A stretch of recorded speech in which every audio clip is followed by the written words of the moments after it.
It was a wonderful place, the vacation kingdom of the world, where everybody wanted to go with their families to spend some time together, make memories, and enjoy the magic.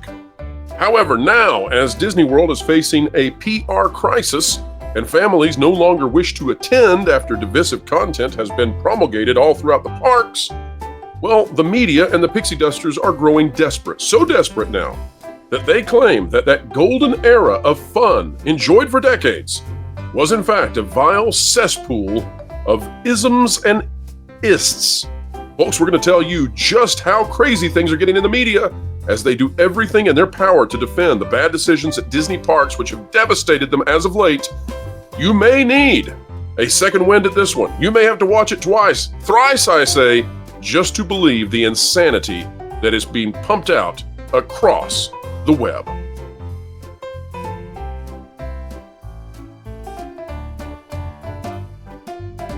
Hello folks, welcome back to the WDW Pro channel, where we translate crazy on occasion.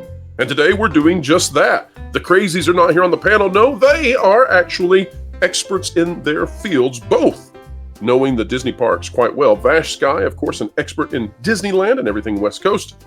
Jonas J. Campbell, investigative reporter for ThatParkPlace.com, and both are anchors for That Park Place, the YouTube channel. Gentlemen, welcome back. So good to be here. Thank you for having us. It is, isn't it? Happy New Year to both of you, by the way. Oh, Happy New Year to you. And a Happy New Year to you, bro. Thank you so much. And if you thought that the crazies were going to stop in 2024, well, you ain't seen nothing yet.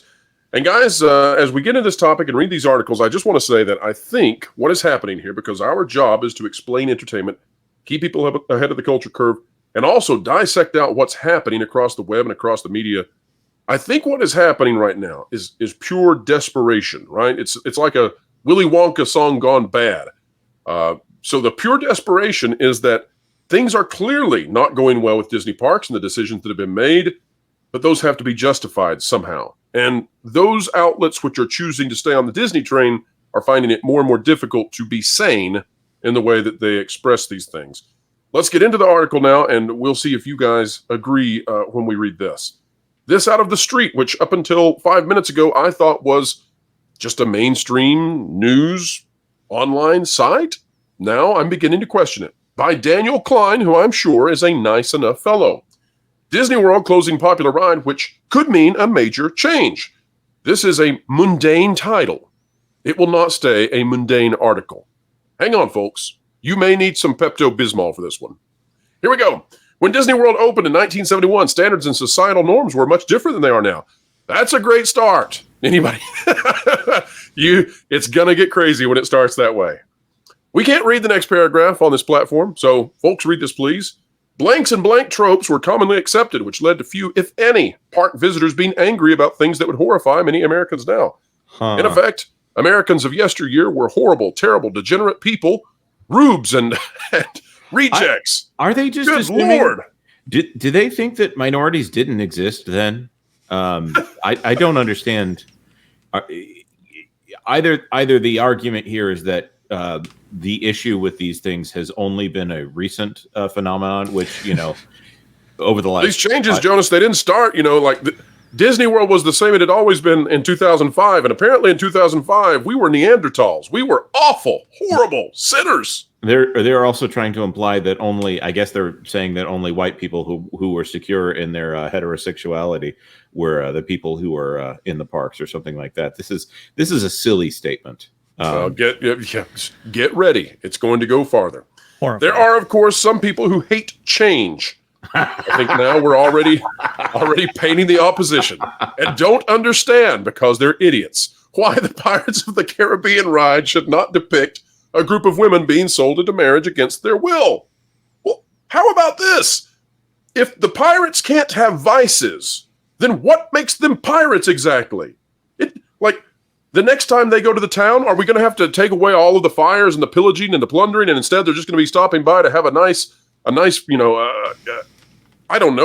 sharing of cakes and batter and maybe on occasion they'll get so rowdy and ruckus that they fire off Nerf guns. I don't understand. What makes them pirates if they don't do pirate things? Now, unlike the Hatbox Ghost, these are happy pirates, Pro. That's what's going on here. It would be like if 50 years from now there was a ride called Mexican Cartels of the Caribbean. And it was just a bunch of guys sitting around having a fun time, maybe listening to a mariachi band, just having fun at the social club. Folks, this went off the rails quickly. That scene was replaced in 2018 because we can't have pirates be pirates.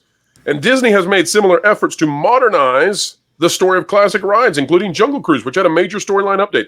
Vash, is there anything going on at Jungle Cruise right now that, I don't know, makes the vast majority of people out there think maybe the funds that went towards fixing the so-called modernization of the ride sort of ill-spent?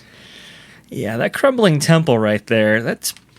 now, in years previous... Whoa, wait a minute, Vash, did they add a temple that it has this cool effect where it's crumbling and makes you think, ooh, it's not the backside of the water, it's backside of granite, and it's going to hit me, but then all of a sudden your boat takes off. Is it exciting like that? That's a little bit too much money there, Pro. We can't dedicate that many funds. Okay, for the folks out there who don't know, what are you talking about? Crumbling temple, what are you talking about? Well, there is a temple scene in which your boat passes through, and it seems that the archway and some of the other areas are actually crumbling, physically crumbling from deteriorating infrastructure that they could have spent money to rehab or update or reimagine or what have you, but instead they decided to take the funds that they were allotted for this attraction and spend them solely on updating this for 21st century sensibilities. Oh, so that's why there are scrims and construction plastic on the temple? That would be correct. Just to cover it up, mind you, not to actually fix it. Oh. Disney has also completely rethemed its Splash Mountain ride at Disney World and Disneyland, which had been themed on Song of the South, a film now widely seen as terribly bad. Also, it's not even themed on Song of the South. It's themed on Brer Rabbit. Correct. And guess what? Song of the South, it's a historic movie because it's the first film that a black man ever won an Academy Award for. Good Lord, people. I'm animated today. I'm animated. 2024. It's a new Pro. It's also a ride in which the lead designer of the entire project has stated publicly now that they built in coordination with the NAACP. So for any reservations that the certain communities could have had with it, they weren't raised the time it was actually constructed, and any of the material that people did have an issue with weren't represented or reflected in Splash Mountain itself. So it's this, this is if people understand their history, they know that it's far more nuanced than what's being alleged here. I get the feeling that the lead Imagineer we're discussing, Tony Baxter, is not happy with Disney right now, but we'll continue. The history of Disney's Song of the South is one of cheer-ism, and the odd choice to build an amusement park ride based on film generations have never seen or ever will, Collider explained. The film is one filled with mixed messages taking place at a time after slavery has been abolished, but still depicting black people as subservient to the white. It's a movie that Walt did where little children of multiple races hold hands and dance together. It's an odd thing to say about it, but guys, it's semi-historical. It's set in that era. I mean, Jonas, just a question though here. Help me float back to sanity for a moment, because I don't like it out here in crazy land. Well, I wouldn't take a log flume to float back to it. Well, Jonas, speaking of log flumes, how is it that for decades literal polling has shown that this was and is still the most popular attraction in the world? Japan still has it. It's the most popular attraction in any theme park anywhere in the world, period. How is it that for decades people rode this ride, and still do in Japan, the most popular ride in the world per polling? How is it that all of us, that we all participated in this, and I don't remember a single story, I don't remember a single anecdote, never do I recall a single person being offended by this ride, ever, for decades? How is that possible? It's a strange thing. I wonder if it's the fact that it's called Splash Mountain, that the words "Song of the South" are never mentioned on the ride, that it is a joyous ride full of animatronics and has nothing to do with racism in any way. And anything that was racist about it has been removed, in the same way that we're still watching Fantasia, despite the original depictions in that being things that are reprehensible. And we're glad that they're erased, as Disney tends to do. Hold on, let me insert this, Jonas. Let me say this before we leave the Fantasia point, and then please finish. Folks, if you think that Song of the South is offensive, you go watch the original Fantasia and come back and talk with us. Yeah.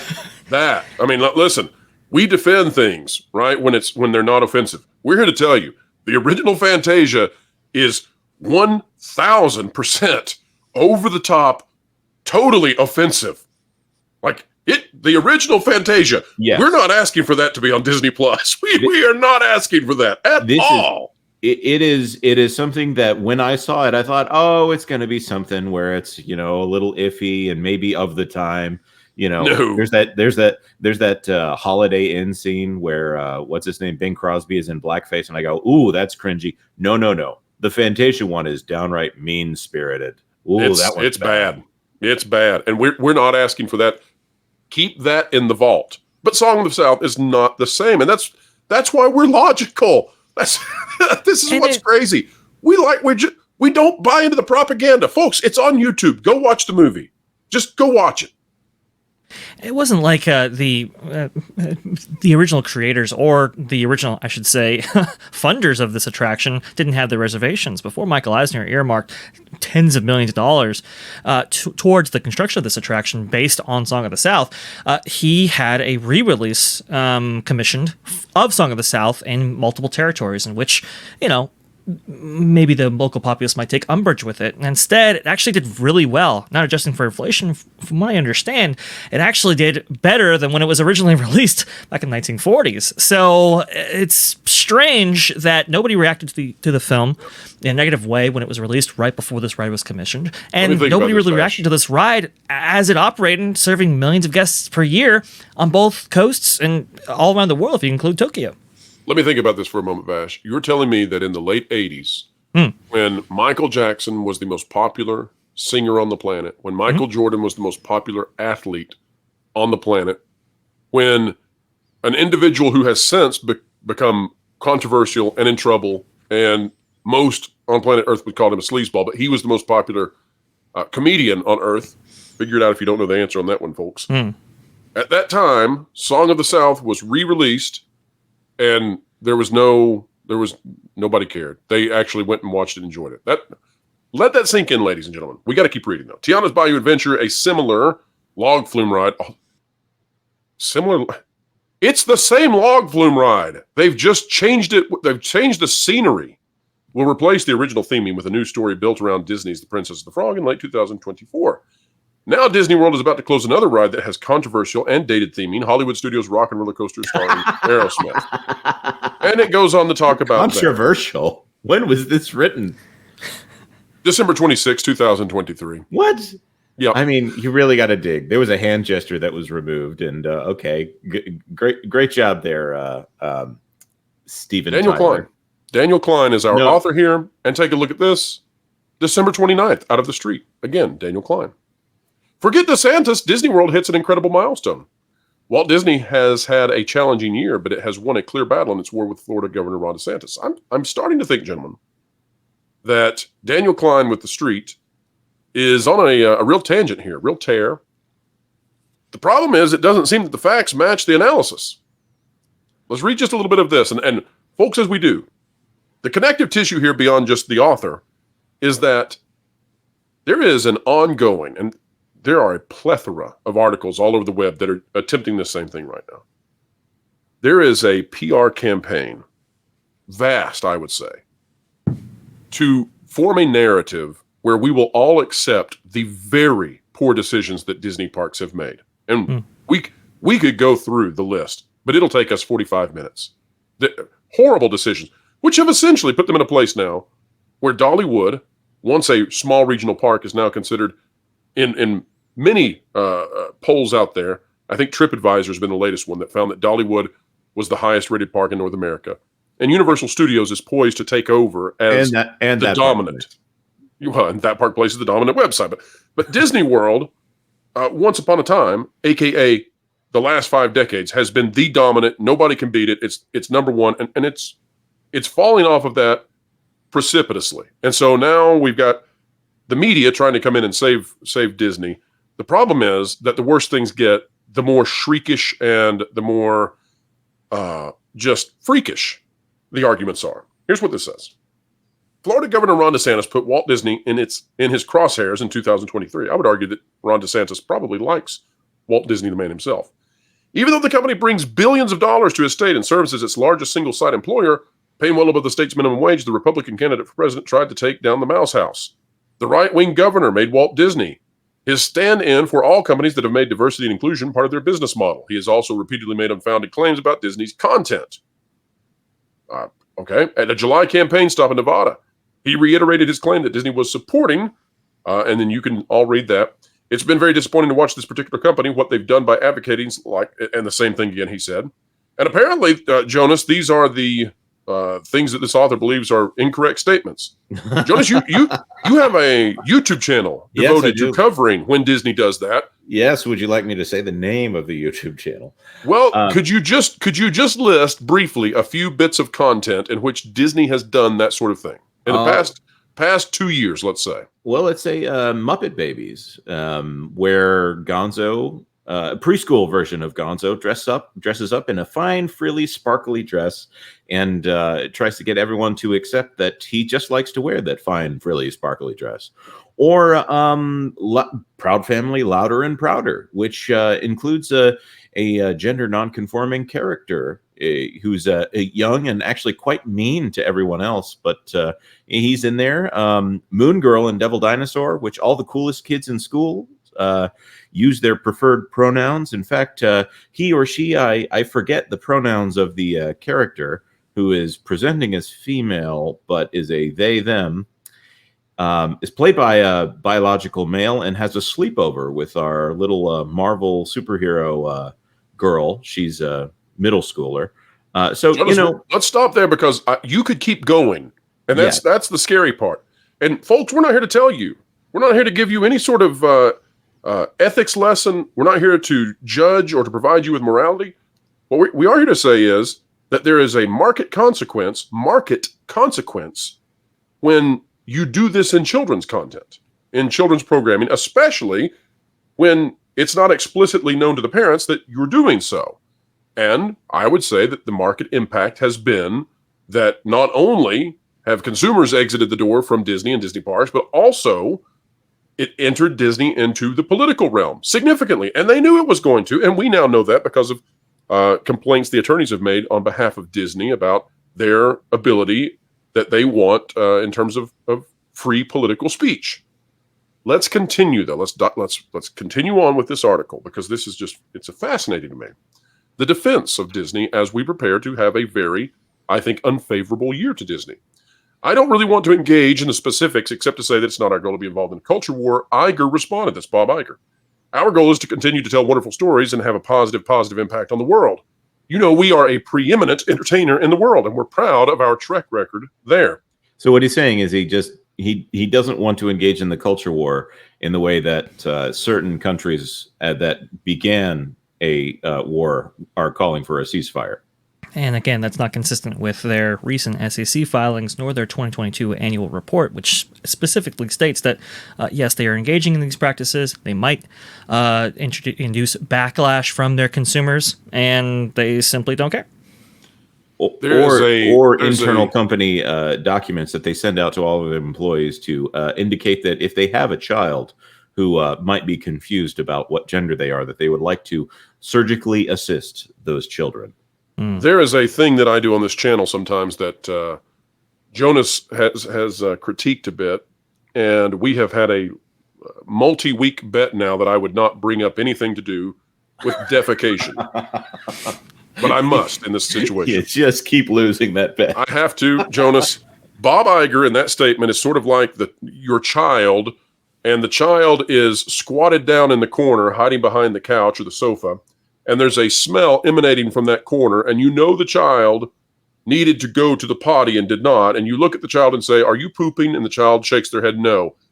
You don't believe them because of the evidence. And Bob Iger is the child squatting behind the sofa over and over and over, and we wish he would go to the potty. Continuing. In reality, DeSantis' beef with Disney traces back to comments former CEO Bob Chapek made in opposition to the governor's so-called, we don't say propagandistic names here, folks. Sorry, we just don't do it. Give us the real name. After Chapek took that stand, DeSantis went to war with Disney, stripping it of its Reedy Creek Improvement District and trying to paint Disney World as a struggling property. All right. Which one of you two want to explain to the world once again why it's really bad for these authors? Because apparently they don't know this. Well, for them to say that Disney World had control of a local government. Because Reedy Creek Improvement District was not supposed to be controlled by the Disney company. It was supposed to be controlled by private citizens.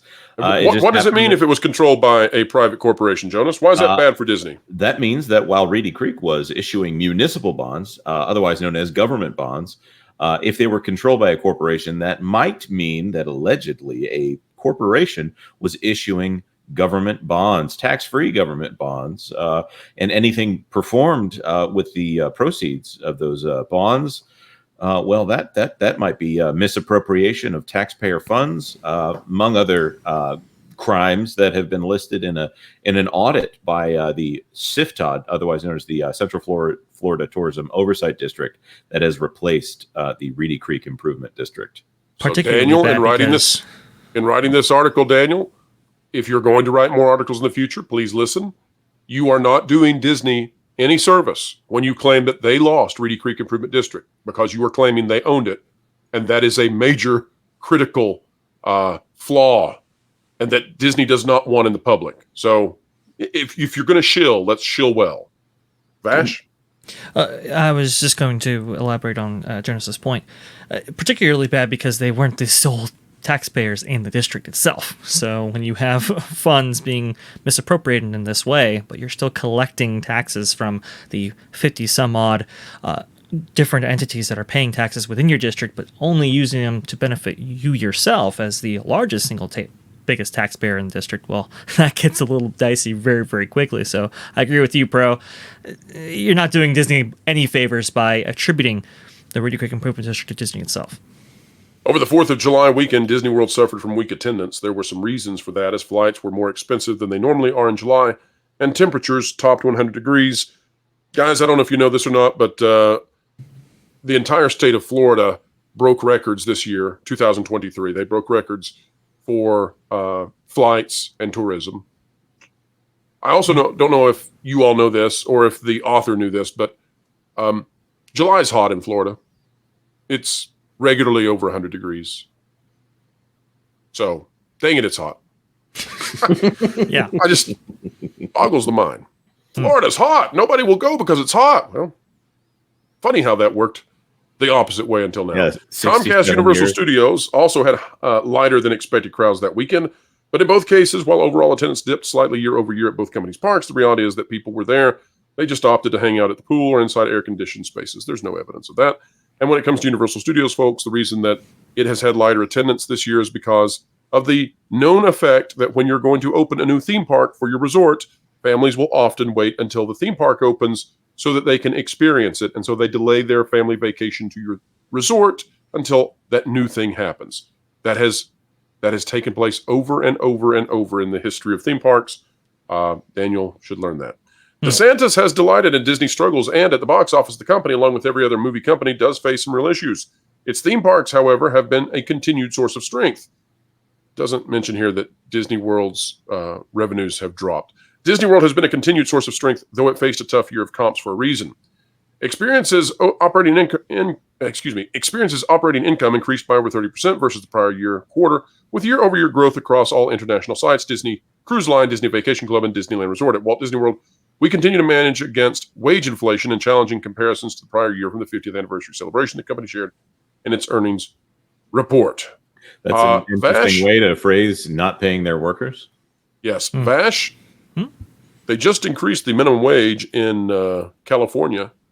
I think that that battling of of wage increases is going to be switching coasts very soon, wouldn't you say? I would agree with that. It's going to be interesting to see how that affects Disneyland itself. But here's the thing that this article doesn't mention. This article doesn't mention the fact that, well, Florida, Walt Disney World was in the process of building its brand new attraction, Tron Legacy, for about 6 years, with all kinds of press, with all kinds of accolades and so forth, and much anticipation and demand. And yet they still had a down year for July. That tells you, or sorry, a down time period for 2023 in the middle of summer. That tells you that there are bigger issues at play here than just the weather or something like that. They had all the incentives to go, including reduced room rates and so forth, but they didn't necessarily show up. Why?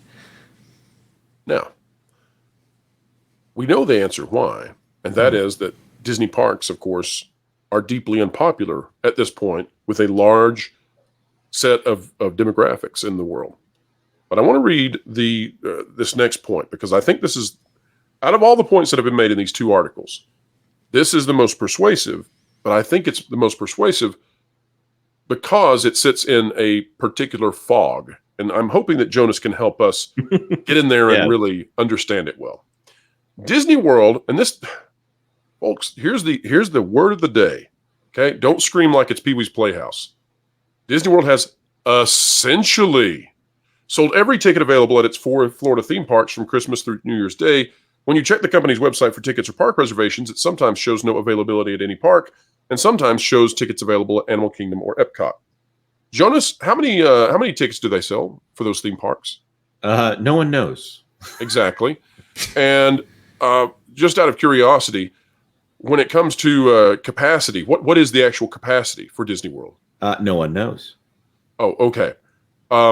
But Disney, they get to set that arbitrarily, right? Yes, absolutely. It's not like the old days where you just bought a ticket and then you could show up whenever you please.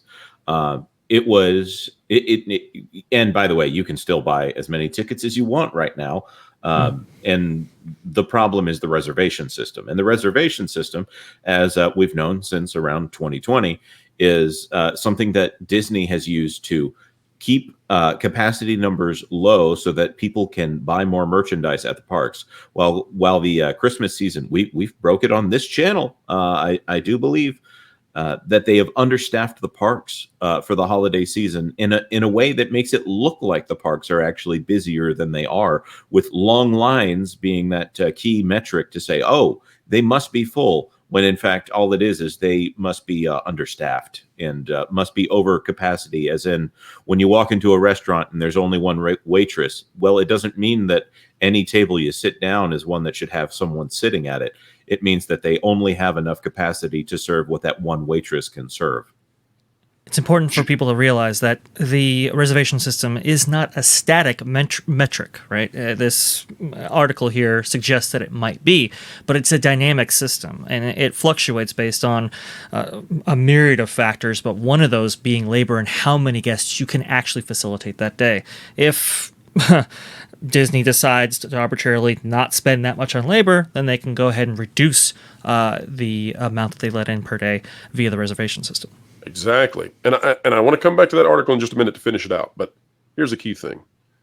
Jonas, what have we learned in the last 6 months in regards to the amount of stuff there is to do in Disney World today versus in the past? Oh, it's been drastically reduced because of the work of... Explain that. What do you mean it's been drastically reduced? So by number of hours that a person can spend on a ride in a park, the capacity is essentially half of what it used to be. So you get half the fun for way more cost per ticket, right? Yes, for more than double what it used to be in the 90s. Okay, and we know that through a tremendous Disney historian who has done awesome work. We've covered this in detail. Josh Harris, fantastic work on this. Jonas, what that does, and Vash, you weigh in as well, when you cut the attractions or the amount of time you spend in attractions in half, let's say, since, what was it, 1994 was the best time to be in a Disney park? Was that, do I have that right? Somewhere around there. If you cut the attraction time in half, what that does is that puts more people just out into the park mulling about with the merchandise and trying to get reservations for restaurants, etc., spending money, right? Because they're not on the attractions.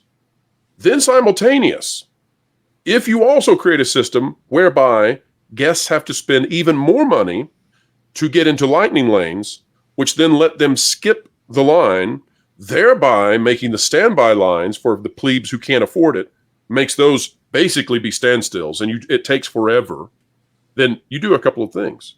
One, you fill the park so that they feel crowded even when they might not be. Two, you make the standby lines intolerable. Three, you drive up your revenues because folks don't have anything to do other than buy passes to skip lines, go to restaurants, and stand in the stores. And then all of that, of course, puts you back on your phones. But it creates a false, crowded feeling, and then that's all masked by an invisible capacity that nobody knows. You exacerbate and compound this issue, too, by reducing entertainment generally. So if you have less treatmosphere. things... Right. And on that same note, your question was 1994. Was that the best year of the Walt Disney World Resort? The Ninja Turtles were there from 1990 to 1995. So I would say, yes, 94 would qualify. All right, returning to the article. But I want folks to understand, when it comes to this Disney World is crowded thing, we came out and we've said we don't agree with that statement. It definitely feels crowded. But I think it's artificially crowded. I think they have done things. And okay, go back for a minute. We'll come back again. I can't stop on this. Jonas, how many attractions did you say that Dollywood has? 59, depending on how you qualify an attraction. 45 listed on the website that I saw earlier, and that's not getting into shows. And just out of curiosity, how many attractions do we think they have in, let's say, Hollywood Studios at Disney World? 12, if none of them are shut down like they were a couple of days ago. So 12, we're going to say 12. I will say that if you include every single possible show and attraction at Hollywood Studios, not just rides, I think you're actually right, Jonas. Let's do it this way. Depending on how you count it, 12, I think, is correct. If you're lenient, 17. If you go by the Disney standard of every single possible thing that could be considered an attraction, they'll even drive it up to 20. That said, Hollywood Studios is part of the Walt Disney World Resort. It's one of the most popular attended theme parks in the world. Dollywood has nearly 60 attractions. Hollywood Studios, at the very best, has 20. You are going into these parks and it seems crowded because there is literally nothing to do anymore. That's why it's crowded. Because when there's nothing to do, the lines for the things that are there are massive. And then when you have to pay to even pass those or to skip those lines, then those lines are even bigger. And now people are all over the place looking for something to do. And it's an unpleasant experience. And this is sad to me because I loved Disney World. I loved it. It was a marvel. And today, I don't think that it's even remotely similar in terms of enjoyment. Vash, you had a thought? Well, that's where you get into situations where Avatar Flight of Passage, for example, exceeds 330 minutes because for as meager of offerings as they have over at Disney Hollywood Studios, it's even worse, I would say, probably at Animal Kingdom. These two parks need far more attractions to properly service the guests that they're letting in, and frankly, they're just not doing that. Right, and the idea has been behind the Disney parks, especially under Josh D'Amaro, the idea has been don't increase the capacity. Don't create more attractions. If you're going to create an attraction, replace an attraction with the new attraction. Keep staffing low. Keep maintenance costs as low as you can. And aim to bring in the highest income, most wealthy individuals you possibly can. And that has been the strategy. And I think it's a miserable failure. It was always going to be a failure. You should always have been doing everything in the power of Disney to increase capacity. But they did not. Finishing off this article. At capacity has sort of changed meaning under Disney World's current admission system. That's. So while the old term at capacity would have meant that the park would turn people away at the gates, the new definition of at capacity means that no more Disney Park Pass theme park reservations are being distributed. Of course, there may be some very periodic availability if you refresh for half of the day, but you'll have to get lucky, Blog Mickey Sharon. I'll just share this with you guys. I remember back in the 90s, I remember going to July 4th celebrations, July 3rd, July 4th, both days at Magic Kingdom in the 90s. I remember what at capacity means. I remember the stages of capacity. And I remember when you could only get in if you were staying at a monorail resort. And I remember what it's like to be shoulder to shoulder in the entire park. And I can tell you that when I say the parks aren't crowded, I'm remembering back to what it was like when they were crowded. They're not crowded like they were, and there was far more to do. One holiday week, no matter how successful, does not tell the full story. Disney has been honest that Disney World's 2023 was weaker than its 2022. But that weakness was relative, given the comparisons to the post-pandemic year where pent-up demand in the 50th anniversary drove traffic to record levels. Oh, yeah. That 50th anniversary was 50th so anniversary, successful. No. Good Lord. Disney World may have the occasional soft periods, but it seems unlikely that DeSantis' woke war on the company has had a meaningful impact. Unless you consider that, all of these lawsuits and audits about Reedy Creek might cost Disney $1 trillion. $1 trillion. $1 trillion. $1 trillion. And we mean it. We're not $1 trillion. But other than that, other than $1 trillion, no biggie. If you want a comparison for how successful the 50 probably was, you should just look at the 100 and see how well that's done for the parks. Gentlemen, I hesitate to be too harsh with any author. However, when we start to see a pattern here, and when it is so slanted, in my estimation, and when it is at the beginning of what I think is going to be a very difficult year for Disney, one has to wonder what levels of insanity we're going to see as this year happens, and the heavy dosage pixie dusters have to come up with new and novel ways of defending what is going to be a very rough time. Vash, I want to give you the final word on this. What do you see happening? Let's just take one example that was in these articles. When Tiana's Rainforest Cafe Tiana's Bayou Adventure, when that launches, do you think that is going to be a tremendous success for Disney, or do you anticipate trouble may be on the horizon? Oh, I anticipate trouble for sure. I don't think that's necessarily going to be the big, successful relaunch that they're hoping for. And again, they omitted some attraction concepts from actually getting built because they were so confident at one point in this Tiana's Bayou Adventure attraction. Again, with Epic Universe lingering, that's the thing. I mean, who is necessarily going to, book a huge vacation to see a retheme of what was already an existing ride versus waiting just a few more months and seeing a big new park maybe with that ride. And so that's the kind of the thing that people are kind of weighing their options about, and I just don't see them doing it. It's interesting because go ahead. How popular is Super Nintendo World? Unbelievably popular. If we look at the last quarterly earnings reports for Comcast, they have seen double-digit uplift directly attributed to the implementation of Nintendo in just 2 parks alone.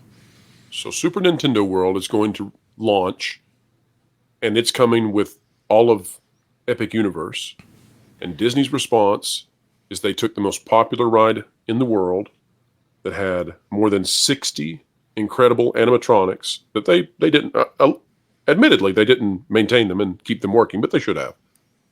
They took those, and now we're going to have an attraction that has 16 animatronics, which is now, we know, heavily focused on screens, and something they now call fog magic, which means they're going to spray us with fog and shoot lights through the fog.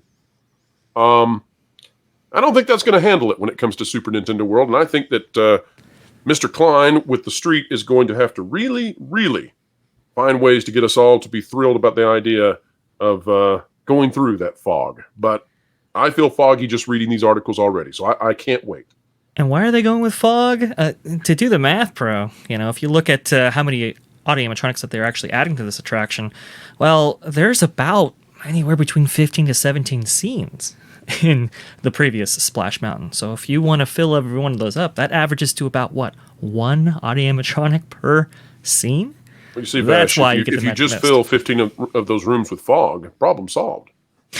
It's the bayou, right? It's the bayou. There's a mountain in the bayou, and it's filled with fog, and it all makes sense. Don't worry about it. Don't worry about it. You'll like it. You're a horrible person if you don't like it. What's wrong with you, Vash? And just in case there's a question about how much it costs to maintain the Splash Mountain ride, it costs $180 roughly for a Disney ticket right now. Tokyo Disneyland, where all of these animatronics are kept in immaculate condition. What's the cost of a ticket there? Oh, I think adjusted about $70. I think. Yeah, $60 to $70, and they're not having these maintenance problems here. And the hotel rooms there are also extremely cheap, folks. If you can go to Tokyo Disney, go support Oriental Land Company, because they're the last vestige of what Disney was, and they're not Disney. Also, Jonas, Vash was supposed to get the last word. You're a horrible person. Oh, sorry. Happy New Year. I am. All right, folks, that's it for today. It's going to get crazier. Get ready. They're going to go bonkers as they try to make defenses for what's happening. But we're right here telling the truth. We'll continue to do so as best we can. You all out there, you the audience, hold our feet to the fire. Let us know when we get things wrong. We want to know. We would rather be knowledgeable that we're wrong than to stay wrong. It's much easier to be right once we know. Like, share, subscribe. When you click it, you stick it to the algorithms. Hit the notification bell. Drop a comment down below. Let us know your thoughts. Join the community and share your ideas. Folks, we've got the Pro Show live. It's on Tuesdays at noon Eastern Time. Don't miss it. And as we always say, wherever you are, whatever you're doing, keep learning, keep growing, keep having fun. And yeah, go subscribe to That Park Place.